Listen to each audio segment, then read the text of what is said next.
Hola, bienvenidos a un nuevo capítulo de Aprende a Desaprender, un podcast donde cuestionaremos lo que se nos ha aprendido y tomaremos lo que nos sirve para así vivir una vida con sentido. Yo soy Verónica Vázquez, psicóloga clínica especializada en trauma, y en este espacio se habla sobre salud mental, sobre trauma, sobre crecimiento personal y sobre muchas cosas más.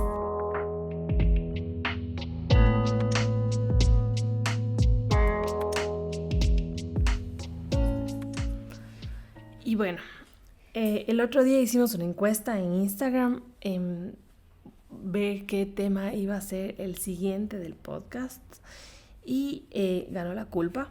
Así que hoy día vamos a hablar de la culpa, que obviamente también elegí este tema porque no saben cuánto lo veo en consulta y es algo súper conectado hacia el episodio anterior, que yo realmente no conozco una sola madre que haya tenido, que tenga una familia, que cuide de sus hijos, que cuide de sus hermanas, sus padres, que tenga responsabilidades, que tenga un trabajo, que tenga más cosas que su familia, que en algún cierto momento no haya sentido culpa.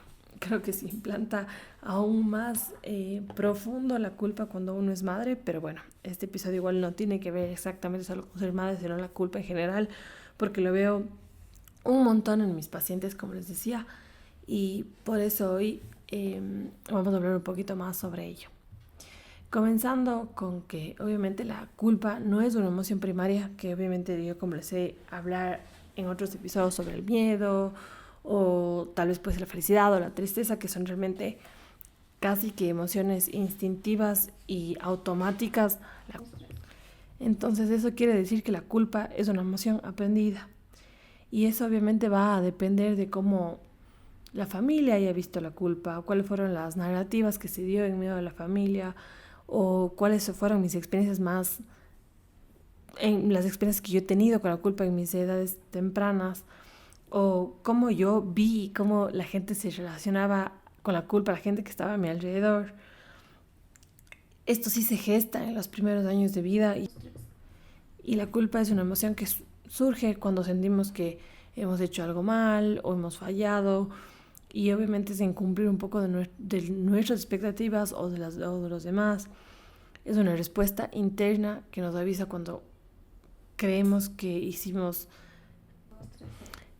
hemos transgredido un valor moral o una norma social o un estándar. La culpa sí tiene dos funciones. La función obviamente adaptativa, porque yo siempre les explico que todas las emociones son funcionales y si están ahí, por más que tú la hayas aprendido, tiene su función y está por alguna razón. Cuando la culpa es adaptativa, puede ser útil porque nos ayuda a reflexionar sobre nuestras acciones, a darnos cuenta que tal vez hicimos algo mal. Obviamente, hablando de que esto es cuando es adaptativa y nos ayuda a aprender de los errores cometidos, de tomar decisiones para corregir y así no volverlo a hacer en el futuro.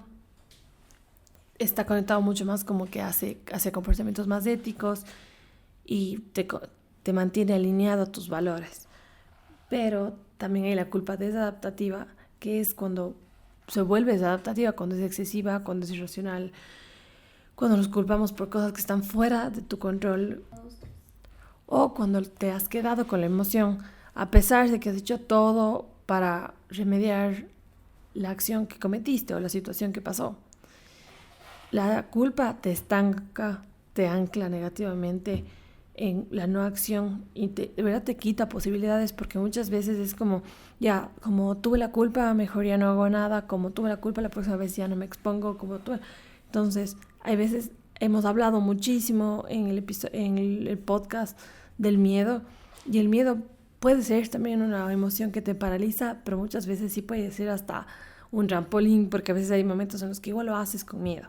En la culpa no funciona así, porque sí es una ancla gigantesca que te conecta a la no acción y no te deja resignificar, no te deja realmente actuar.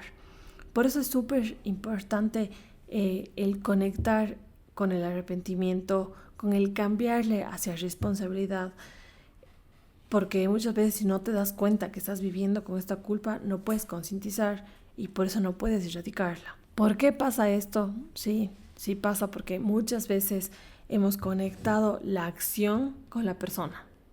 Por ejemplo, yo fui infiel, entonces ahora soy una persona infiel. Yo soy una persona que no hace ejercicio. Entonces, o sea, que no hice ejercicio en algún punto, entonces yo soy una persona que no puede hacerlo y que nunca va a hacerlo. Yo tengo problemas con la comida y entonces siempre voy a ser una persona que tiene problemas con la comida. Tal vez como madre no estuve presente en los primeros años de mi hijo. Entonces ahora siempre voy a ser una madre ausente. Para uno parar la culpa, uno tiene que separar su identidad de sus acciones. No porque fuiste infiel vas a ser infiel toda la vida. O no porque tuviste algún problema con la comida vas a tener problemas con la comida toda la vida. Porque le anclamos mucho al casi que soy y por eso para cambiar la culpa uno tiene que conectar con el arrepentimiento, con el resignificar y tal vez cambiarle por responsabilidad. Y el arrepentimiento y la responsabilidad son conciencia y la conciencia nos ayuda para estar presentes y para saber que yo no quiero cometer el mismo error, para estar presente en mi vida y para no dejarme estancar o anclarme como les explicaba antes. Si yo me culpo y entro en soy, es cuando, y es lo que yo les suelo decir en mis sesiones, igual como en el soy no hay espacio para el cambio, porque yo, por ejemplo, yo soy mujer, yo por más que me opere, por más que pase todo de sexo, soy mujer. Entonces, en medio del ser no hay cambio. Tal vez puedo decir como ahora me comporté de esta manera y me doy cuenta, me arrepiento, soy consciente, me responsabilizo por esto y eso te ayuda realmente a actuar y no quedarte anclado más que realmente juntar la acción con mi identidad, que eso pasa un montón. Y por eso sí es importante como que distinguir entre la culpa y la vergüenza, porque la culpa sí está relacionada con una acción o comportamiento específico, como que yo hice algo malo. La vergüenza en cambio está vinculada con la identidad, con como yo soy malo. Entonces la culpa puede motivarte de verdad como a cambiar. A veces la vergüenza que sí está conectada mucho más con el ser, te hace a veces sentir como atrapado y desmoralizado. Les explico esto porque la culpa y la vergüenza a veces están súper como conectadas, pero se pueden a veces sentir parecido, pero no son lo mismo. Y en muchas ocasiones cuando ya llega a ser la culpa crónica, sí se convierte esta emoción en un estado constante de ansiedad, autocrítica excesiva, sentimiento de no ser suficiente, de no ser buenos, y realmente esto entra en un bucle sin fin. Ha habido momentos, como les digo, tengo un montón de gente en la consulta que llega a experimentar esta culpa crónica de que juntaron tanto la acción con su identidad que realmente viven en este estado constante de ansiedad y autocrítica excesiva. Por eso, como les decía antes, conéctense con el arrepentimiento, resignifiquen y cambien la responsabilidad, que eso va a ayudarte a cuestionarlo y ver la situación con muchísima más conciencia. Y poder decir, ve, yo no soy este atracón, solo es un momento, me acabo de dar cuenta que pasó esto y ahora, ¿cuál es la otra acción que yo pueda tomar? Hoy día en ese ejercicio procuro hacer el plan de acción que voy a tener de ahora en adelante. Pasó esto con mis hijos, pero esto no me define, esta no soy yo. Esto tiene que ver con una acción que tomé, con un error que cometí, no tiene que ver con mi identidad entera. Y con lo que yo les decía del ser, por eso es como yo cambio mi discurso. Es súper importante cambiar el discurso, porque en medio del discurso está todo lo que tú crees, todos los pensamientos que nosotros comenzamos a alimentar, todo lo que crea, como les digo, la identidad. Entonces, si yo realmente cambio por el ser, me he comportado o fueron algunas veces, no siempre fue así, porque en eso también entra mucho esta dualidad y irme a los extremos de soy o siempre o nunca, porque la culpa sí te conecta muchísimo con el no merecimiento, con el no merezco, entonces me lleva justamente a esta dualidad.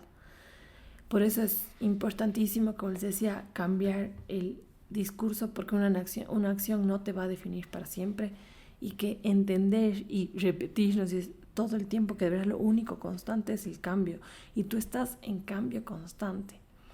Recién me fui a una charla, a un encuentro de Deepak Chopra y él justamente hablaba de eso, nos decía, nosotros nos hemos engañado como que nosotros somos, ya le ponía así como sustantivo, y la verdad el ser es un verbo en movimiento, es movimiento, y por eso mismo tu ser no puede llegar a anclarse el yo, como digo, yo soy malo, o yo soy esto en base a lo que hice, porque nosotros estamos en constante cambio. Nosotros, el universo, todo está, lo único constante del cambio. Y en medio del movimiento también está muchísimo la energía. Y para mí sí es mucho de cómo, si uno quiere comenzar a separar la acción de la identidad, en medio de cómo separa el realmente decir, bueno, yo sí me vuelvo responsable por esto, yo sí tuve un grado de responsabilidad en esto, es también poder ver la intención con la que actuamos. Porque hay que también considerar el hecho de que qué intención tuviste. La energía sigue a la intención.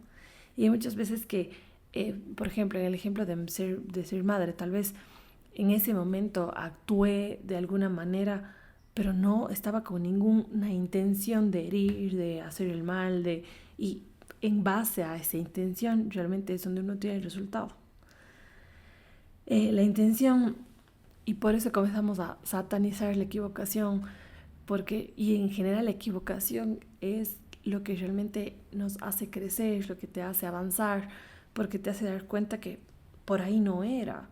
Pero muchas veces cuando nos equivocamos le anclamos tanto a la culpa que, como les decía, te ancla, te estanca, te quita el merecimiento, y tal vez por eso sí es súper importante abrazar la equivocación, hacernos amiga de nuestras equivocaciones, cambiar el discurso, cambiemos hasta la misma palabra, como les decía, por responsabilidad, porque la responsabilidad te ayuda a tomar acción, y la responsabilidad es la que va a ser tu mejor aliada para no vivir más desde la culpa, que realmente la culpa daña la autoestima, daña tu autoconcepto, y si te vuelves responsable, si te sientes muchísimo más protagonista de tu vida. Y obvio, al ser la culpa una emoción como construida, entiendo que no es la emoción más linda de sentir. Sí, se le podría categorizar como una emoción un poco desagradable, y todos lo hacemos, todos lo sentimos, pero sí es súper importante, como les decía, que la clave está en qué vas a hacer con ello. Es aceptar tus emociones, identificar tus emociones, no dejar que te gobierne, y muchas veces también sí preguntarte, a ver, ¿dónde estoy sintiendo la culpa? ¿En qué? Para que tú también puedas conectar con tu cuerpo y desde ahí puedas actuar. La culpa te quita las posibilidades. Por eso cuando uno comienza a hacer estos cambios, te regresan las opciones, te regresan las posibilidades. Y nosotros, los seres humanos, estamos hechos de posibilidades. Hoy les voy a dar 3 estrategias para manejar la culpa. 1. Reconocer y aceptar la culpa. Es súper importante reconocer nuestras emociones, aceptar nuestras emociones, validar nuestras emociones en vez de reprimirlas. Siempre va a ser el primer paso aceptarla, porque así tú vas a poder, como digo, resignificarla. Entonces, esa va a ser lo primero. 2. Reevaluar la situación. Si es poder darte cuenta como, esto es realmente mi responsabilidad, esto realmente está en mi campo, o estoy asumiendo demasiada responsabilidad o muy poca. El reevaluar la situación también te va a poder ayudar a ver que tal vez era la única opción que tú pudiste tomar en el momento. Tal vez ahora la estás viendo con los ojos del post-acción, pero tal vez en ese momento era la única que tú podías, y el reevaluar la situación te va a ayudar a ver las nuevas opciones que vas a tener de aquí en adelante, no lo que ya pasó. 3. Practicar la autocompasión. Tratarse a uno mismo con amabilidad es un punto clave.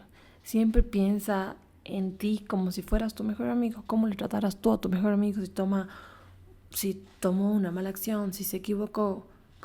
¿Qué le dirías tú? Esto de el conectarte con la autocompasión es clave para liberar la culpa innecesaria. Y también, para ir cerrando el episodio de hoy, les quiero dejar también estrategias psicológicas para que ustedes puedan transitar la culpa de una mejor manera. 1.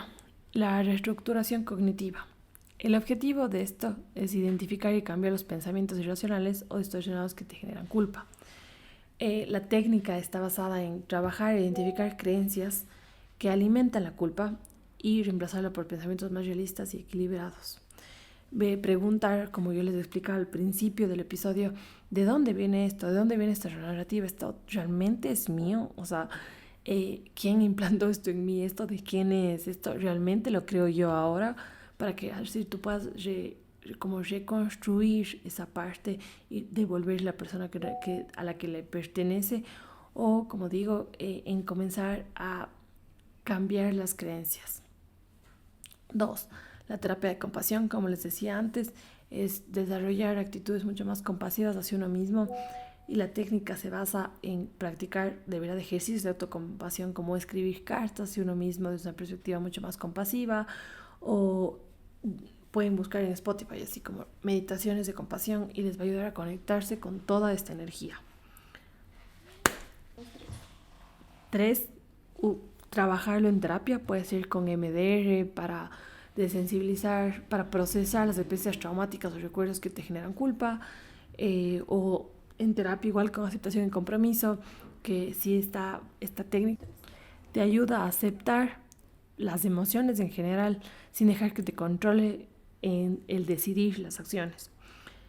Entonces en esta técnica te ayuda como que a la aceptación de los pensamientos y sentimientos sin juzgar, simplemente verlos, dejarlos que estén, y se enfoca en vivir en consonancia con los valores personales, con no olvidar quién eres tú. Y otra de las terapias también, la terapia narrativa, el objetivo de esta terapia es reescribir la historia personal para reducir el impacto de la culpa. Y la técnica se basa en que obviamente tú contaras o el paciente contara la historia desde diferentes perspectivas, explorando cómo la culpa ha influido en su vida y cómo puede reinterpretar su narrativa de manera más positiva. Porque muchas veces, como les decía, está muy anclado al yo soy o esto yo, o sea, como que casi que de su identidad, y el poder volver a contar la historia desde varias perspectivas te va a ayudar a ver lo que no siempre fue de la manera en la que tú la viste. Otra herramienta clave en medio del aprender a vivir mucho más con tus emociones es el mindfulness, que el objetivo del mindfulness es desarrollar la conciencia plena para observar la culpa sin identificarte con ella. Y la técnica sería obviamente también hacer meditaciones de mindfulness para observar los pensamientos y emociones sin reaccionar ante ellos. Y así eso va a ayudar a que la culpa te disminuya su intensidad y que tú puedas estar presente sin como volverte uno con la culpa, sino tú poder simplemente verla y vivir en el presente. Estas son algunas de las estrategias que se puede ocupar para ir transitando la culpa o resignificarla, porque como les decía en el episodio, lo importante es que no te vuelvas tú la culpa, sino tú realmente no te ancle, no te quite el merecimiento, no te quite tus posibilidades, y que tú realmente puedas resignificarla y aprender a vivir con ella, sabiendo que es una emoción aprendida y que de dónde la aprendiste. Haz que la culpa sea mucho más adaptativa y que te ayude a conectarte con los errores, con la responsabilidad, más que al quitarte todo lo que les comentaba antes. Con esto vamos a ir cerrando el episodio de hoy. Si te gustó, compártelo, tal vez a alguien más le venga bien, y cualquier pregunta, duda, sugerencia, les espero en mi Instagram, @Verónica Vázquez, y nos vemos en el próximo capítulo de Aprende a Desaprender.